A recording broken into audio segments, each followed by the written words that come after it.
Hello, this is MA Techtips. In this video, I will show you how to insert and format tables in Overleaf. Don't forget to subscribe to the channel and also just like and share the video. Thank you.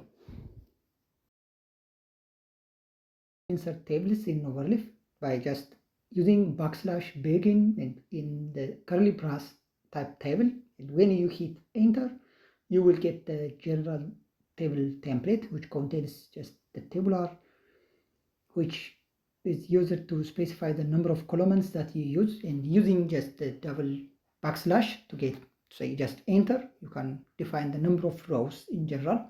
So in this case, I will just, for an example, I will use 3 columns and 3 rows. So I will 3 CCC, which stands for just 3 different columns, and for the rows, I use 3 different rows. Then I will say that the values for the first column with the names, then second column with their age, and third column their height. And there is also a caption and the label tab for the table in general. Okay, you can set the position of the table by using htbp or p, but in this case I will use htbp to put the table next to the text. Now I will insert the values for age, name, and height in this case. So just type them in one column, separate by the end sign, and put the double backslash to continue to the next row. As you see on the right side on the PDF, the name, age, and height on the first row. On the second row, let's say Mr. A, who is 30 years old, and just put some height, 1.7 meter for him. Then on the second row, I will put another one, which is just Mr. B with some age and height.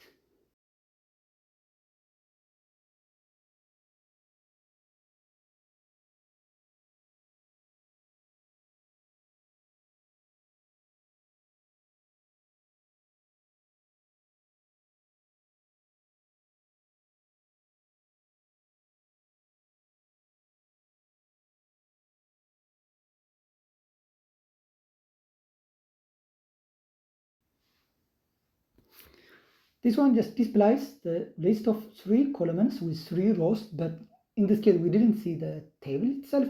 So if we want to have the vertical separation between each of the columns, we can separate on the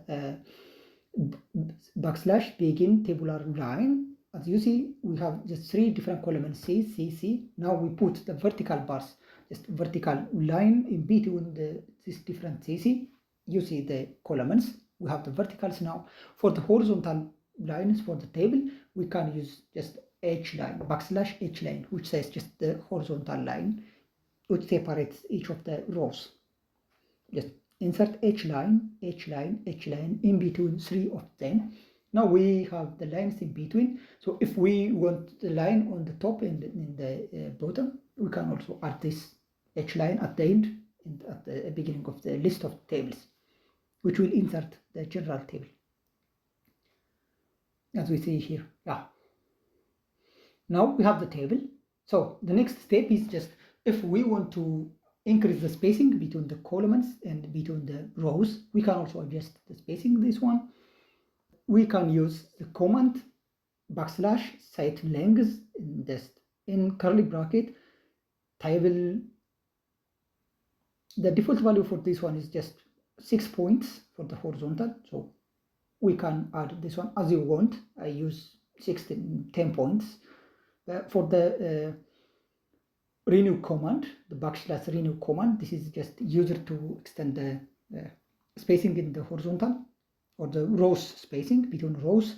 The default is just 1. I use 1.5. You can use 2 or whatever you want for spacing. For example, if we set this one to 2.5, as you see here, yeah, the spacing now increases in spacing between rows. Yeah, as we see here, this is just the spacing increases, but mostly I use 1.5, so I will set this one to 1.5. And this is just, then the next thing is just to put the caption, the table caption. On the bottom, we have the backslash caption. In curly bracket, you can write whatever you want, which should be the caption of the table. In this case, just you can put whatever text you want. Here, just put the caption of the table that you want. That's what I write for in this case. Yeah, you can also put the caption before the table. Just copy or just cut all the caption in general and put before the table. That will put the caption on top of the table if you want to put the caption on the top. That's another option, yeah, like this one.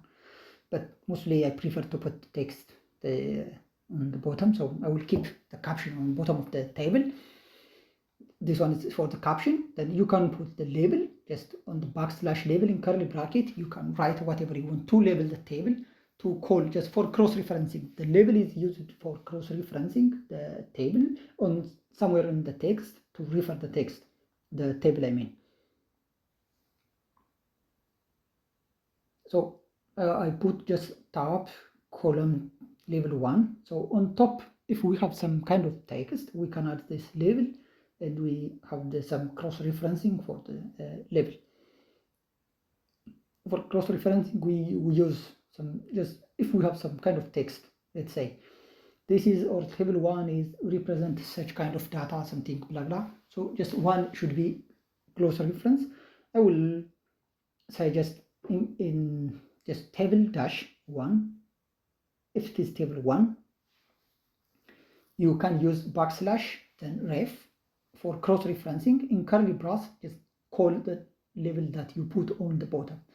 That is the same label. That should be the same label that you want. Now in this case, you see here, table, I use the cross-referencing, then represents something else. So if we run this one in the table, it says just table 1. Now it calls, that is just, we call the cross-referencing. Cross-referencing of the table in the text to explain the table in the document. This is cross-referencing, we call the cross-referencing. Okay. Now, the next step is if we want to change the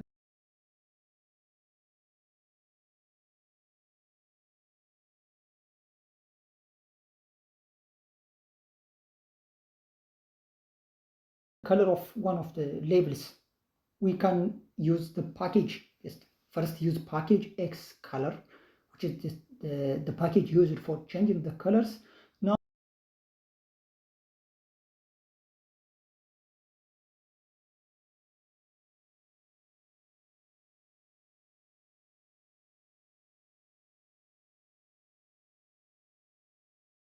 Now just tab on one of the labels that you want to change the color, and using the backslash color, then put in curly brace the color name that you want to put, that changes the color of the element in the table. Now, for example, to change the name of the tab name or the text name on the table, we can use just backslash color red in curly bracket. It gives red color for the name text on the table, as you see here. So we can change the color of the table. The next thing is we can even change the color of the tab, just the cell, the table cell itself. We can mark with different colors the color cell. If we use this table, I add some extra columns and rows to make it more different cells. So for this one, the package you want in front of the cell element, then backslash cell color in curly bracket, you can put the color. Let's say blue. Now the number just you can adjust the different colors. I use here the light blue, just blue with 50% blue. That's why just some kind of exclamation mark then 50, it says just 50%. On the other side, I can say green, just 50% green. Now on the second, you see the complete green with just 100%, some kind of light green and more dark green. You can mark the cell color, you can change the cell color in this way. It's possible, yeah, to change the cell color. You can use the different colors. Now it's just 25% green, so you can use whatever you want color. So it's possible to use the color by using the cell color, \cell color will change the color. Now I will say just red for the last one, \cell color in curly bracket, put red, it changes to red color. So you can format your table in this way by just shading some of the cells with different colors. This is just to change the color. We can change the table in this way. The next is if we want to change the lines, just the lines for the color, we can also set this one by just \set length in arrow. It's just thickness of the line. We can change the thickness of the line as we see here. That's also possible. And also we can change the color of the line, color line, just \. We use the package, the array length, arrayrulewidth, just in curly bracket with this color we say some kind of, let's say, blue. It changes the line to blue. You can check, yes, as we see here, the line could be blue, or it can be green, it can be red, whatever we want, we can change. Let's say if we say this one green, it shows the table line in green. Yeah, the table color should be, in this case, green, or it can be just whatever, in black or something else. That's as we want.